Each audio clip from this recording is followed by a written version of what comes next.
Hello everyone, welcome back to our channel. इस channel पर हम बात करते हैं फिजिक्स के बेसिक कंसेप्ट्स की। तो chapter magnetic effect of current से रिलेटेड टॉपिक्स हम कर रहे हैं, इसमें उसी को कंटिन्यू करेंगे। टॉपिक आता है हमारा इलेक्ट्रोमैग्नेट एंड परमानेंट मैग्नेट में डिफरेंस, कि इलेक्ट्रोमैग्नेट क्या है। इसके बारे में हमने प्रीवियस वीडियो में भी डिस्कस किया था। इलेक्ट्रोमैग्नेट वो टेम्प्रेरी मैग्नेट होते हैं जो कुछ टाइम के लिए मैग्नेटिज्म शो करते हैं जब करंट सप्लाई होती है किसी कंडक्टर में। परमानेंट मैग्नेट नेम से क्लियर है, ये भी स्टार्टिंग में एक वीडियो में हमने डिस्कस किया था कि मैग्नेट जो परमानेंट होते हैं वो कभी भी अपना मैग्नेटिज्म लूज नहीं करते। तो इन दोनों ही टाइप्स के जो मैग्नेट हैं इनमें क्या डिफरेंसेस हो सकते हैं, इसके बारे में डिस्कस करेंगे। First point, these are temporary magnet, they produce magnetic field as long as current flows through it. Electromagnet वो मैग्नेट होते हैं जो टेम्परेरी होते हैं। टेम्परेरी मीन्स ये कुछ टाइम तक ही या कुछ कंडीशंस प्रेजेंट होने पर ही मैग्नेटिक इफेक्ट शो करेंगे या मैग्नेटिज्म इसमें प्रेजेंट रहेगा। वो क्या कंडीशन है कि जब जब करंट सप्लाई होगी किसी भी कंडक्टर में, कोई कंडक्टर है अगर उसमें करंट सप्लाई हो रही है तो उसके अराउंड मैग्नेटिक फील्ड डेवलप हो जाती है। अब ये जो कंडक्टर है ये soft iron core, last video में हमने एक एग्जांपल डिस्कस किया था। इलेक्ट्रोमैग्नेट क्या है कि जब भी सोलेनॉइड के इन बिटवीन किसी सॉफ्ट आयरन कोर को रख दिया जाता है तो वो एज ए इलेक्ट्रोमैग्नेट बिहेव करने लग जाता है, एज एन इलेक्ट्रोमैग्नेट। तो यही सॉफ्ट आयरन कोर तब तक इलेक्ट्रोमैग्नेट की तरह बिहेव करेगा जब तक उसमें करंट सप्लाई हो रही है। करंट जैसे ही बंद हो जाएगा तो ये मैग्नेटिज्म भी शो करना बंद कर देगा। मीन्स ये इलेक्ट्रोमैग्नेट फिर मैग्नेटिज्म शो नहीं करेगा। तो ये टेम्परेरी होता है कि जब तक करंट पास हो रहा है ये मैग्नेट की तरह बिहेव कर रहा है। करंट सप्लाई स्टॉप हो जाती है तो ये मैग्नेट की तरह बिहेव नहीं करता। नेक्स्ट, अगर परमानेंट मैग्नेट की बात करें इसके फर्स्ट पॉइंट की, these are permanent magnet except when they are heated. ये परमानेंट मैग्नेट हमेशा मैग्नेटिज्म शो करते हैं, लेकिन कुछ कंडीशंस हैं जहाँ पर ये मैग्नेटिज्म शो नहीं करते। वो कौन कौन सी हैं?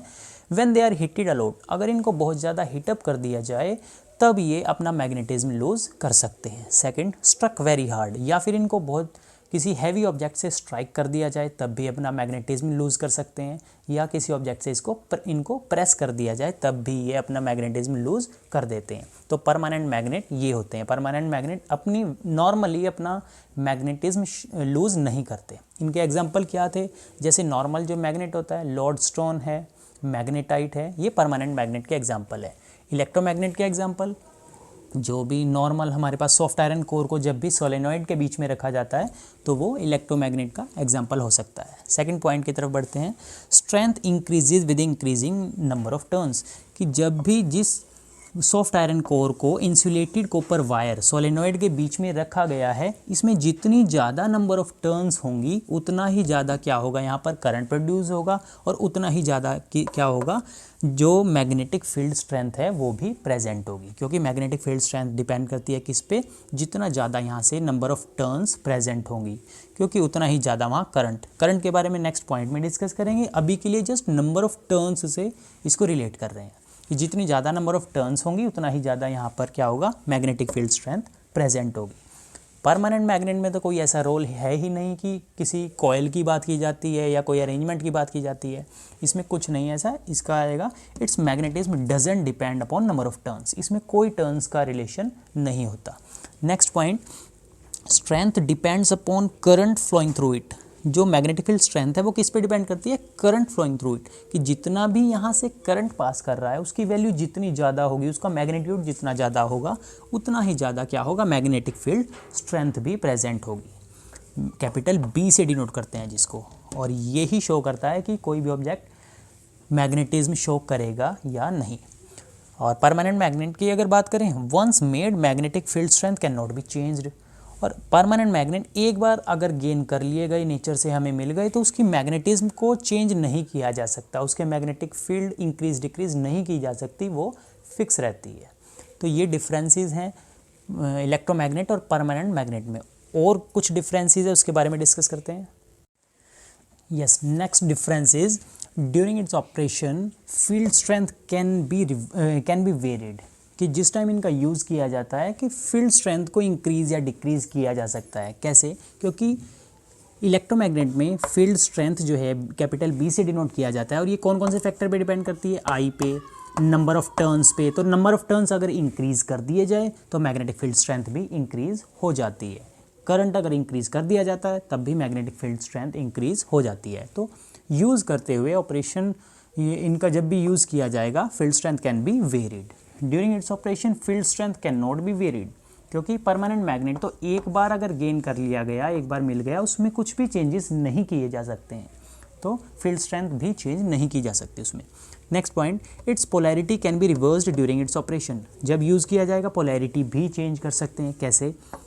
जैसे कोई भी कंडक्टर है जो सॉफ्ट आयरन कोर है, सपोज ये इलेक्ट्रोमैग्नेट की तरह बिहेव कर रहा है, और इलेक्ट्रोमैग्नेट की तरह कब बिहेव करेगा? जब इसको किसी टर्मिनल से जो है करंट सप्लाई मिल रही होगी। तो करंट सप्लाई यहाँ से पॉजिटिव से नेगेटिव की तरफ यहाँ करंट इसको मिल रहा है, तो मैग्नेटिज्म शो करता है ये।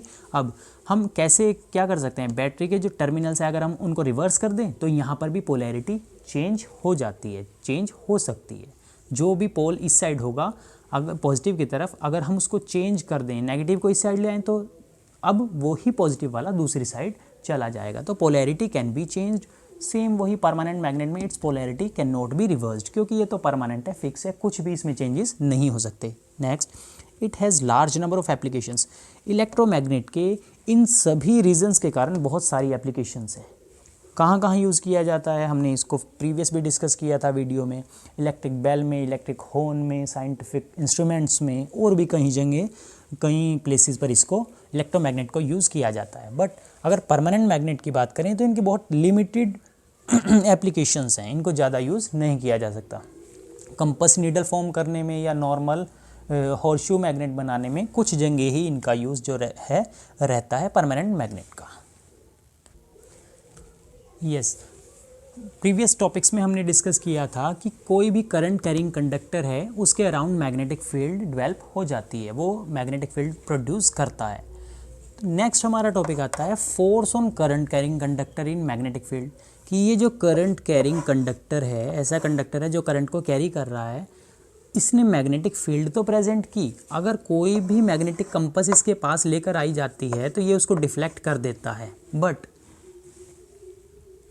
क्या होता है, मैग्नेटिक कंपस भी इस कंडक्टर पर कुछ ना कुछ फोर्स लगाती है। ये जो कंपस है ये भी इस पर फोर्स लगाती है। तो यहाँ पर इस टॉपिक के लिए हम यही बात करेंगे, force on current carrying conductor in a magnetic field, कि ये जो कंपस है, मैग्नेटिक नीडल है, कोई भी मैग्नेट है, ये भी इस कंडक्टर पर जो फोर्स लगा रहा है वो उसकी वैल्यू हम कैसे फाइंड कर सकते हैं, या वो जो फोर्स है पहले तो उसकी डायरेक्शन हमें पता होनी चाहिए कि वो फोर्स किस डायरेक्शन में अप्लाई होगा। तो इसके लिए ये सारा जो प्रोसेस था, ये सारी एक्सप्लेनेशन थी, ये एम्पियर जो थे साइंटिस्ट, उन्होंने बताया था कि जो कंपस है या कोई मैग्नेट है वो भी कंडक्टर पर फोर्स लगाता है। फर्दर इसकी जो है एक्सप्लेनेशन दी थी फ्लेमिंग ने, तो इसी का नेम रखा गया फ्लेमिंग। यस, तो force on current carrying conductor, उसके लिए क्या डायरेक्शन रहेगी इसको फ्लेमिंग ने बताया। उन्होंने लेफ्ट हैंड रूल के अकॉर्डिंग इसको बताया। लेफ्ट हैंड रूल मीन्स जो हमारा अगर लेफ्ट हैंड है उसके अकॉर्डिंग इसको एक्सप्लेन किया जाए कैसे होगा, कि अगर 2 फिंगर्स और 1 थंब की बात की जाए, जो लॉन्गर फिंगर है, सेंट्रल फिंगर, फर्स्ट फिंगर और थंब, इन तीनों को अगर म्यूचुअली परपेंडिकुलर रखते हैं, ऐसे प्लेस किया जाता है कि तीनों एक दूसरे के साथ 90 डिग्री एंगल बनाते हैं। तो सेंट्रल फिंगर जो होगी वो क्या, करंट की डायरेक्शन को शो करेगी, फर्स्ट फिंगर फील्ड की डायरेक्शन को शो करेगी, मैग्नेटिक फील्ड की, और थंब मोशन ऑफ फोर्स, कि उस मैग्नेट ने कितना किस डायरेक्शन में फोर्स लगाया उसके बारे में थंब बताएगा। तो इसको इस टाइप से एक्सप्लेन किया गया कि नॉर्थ इस साइड है अगर मैग्नेट का और साउथ इस साइड है, तो ये हो गई हमारी किसकी डायरेक्शन, फील्ड की डायरेक्शन। फील्ड को बताया फर्स्ट फिंगर से, फर्स्ट फील्ड की डायरेक्शन ये हो गई। सेकेंड, डाउनवर्ड जो है डायरेक्शन रहेगी, क्योंकि ये कंडक्टर है, डाउनवर्ड यहाँ पर फोर्स पास कर रहा है, तो करंट पास कर रहा है, करंट की डायरेक्शन है सेंट्रल फिंगर से, तो सेंट्रल फिंगर डाउनवर्ड होना चाहिए। ये सेंट्रल फिंगर आ गया और दोनों क्या हो रही है, 90 डिग्री।